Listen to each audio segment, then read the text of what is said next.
চাঁদপুর ২ আসনে বিএনপির মনোনীত প্রার্থী ডক্টর মোহাম্মদ জালাল উদ্দিনকে স্বাগত জানাতে স্থানীয় নেতাকর্মীরা শত শত মোটরসাইকেল নিয়ে বর্ণিল শোডাউনে অংশ নেন। শ্রীরায়েরচর বাংলা বাজার, ছ্যাঙ্গারচর বাজার ও সুগন্ধি এলাকায় গণসংযোগে ছিল উৎসবের আমেজ। প্রচারণা শেষে তিনি ব্যারিস্টার ওবায়দুর রহমান টিপুর বাড়িতে দলীয় নেতাকর্মীদের সাথে মতবিনিময় করেন। গণসংযোগে কেন্দ্রীয়, উপজেলা ও অঙ্গ সহযোগী সংগঠনের নেতাদের উপস্থিতি প্রচারণাকে আরও বেগবান করে তোলে। বিস্তারিত থাকছে মনিরুল ইসলাম মনিরের প্রতিবেদনে। চাঁদপুর ২ আসনে আসন্ন ত্রয়োদশ জাতীয় সংসদ নির্বাচনকে সামনে রেখে বিএনপির মনোনীত প্রার্থী ডক্টর মোহাম্মদ জালাল উদ্দিন দিনব্যাপী নির্বাচনী গণসংযোগে অংশ নেন। তার আগমনকে ঘিরে স্থানীয় নেতাকর্মীরা স্বতঃস্ফূর্তভাবে শত শত মোটরসাইকেল নিয়ে সিনেমাটিক শোডাউন করে এলাকাবাসীর দৃষ্টি কাড়েন। শ্রীরায়চরের বাংলা বাজার থেকে শুরু করে ছ্যাঙ্গারচর বাজার ও সুগন্ধি এলাকার বিভিন্ন পয়েন্টে প্রচারণার সময় তিনি ভোটারদের কাছে ধানের শীষ প্রতীকের পক্ষে সমর্থন চান। বিভিন্ন পর্যায়ের নেতাকর্মীরা জানান তারা ঐক্যবদ্ধভাবে নির্বাচন পর্যন্ত মাঠে থাকবেন।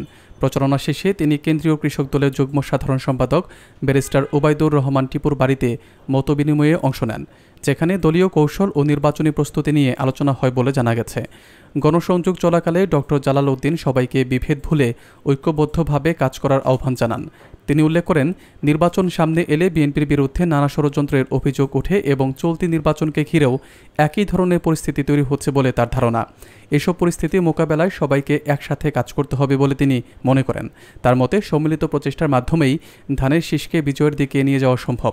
এই প্রচারণায় বিএনপি, যুবদল, স্বেচ্ছাসেবক দল ও ছাত্রদলের বহু নেতাকর্মী অংশ নেন, যা নির্বাচনী মাঠে উৎসাহ ও উদ্দীপনা আরও বাড়িয়ে দেয়।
চ্যানেল A1 হৃদয় রেসপন্স।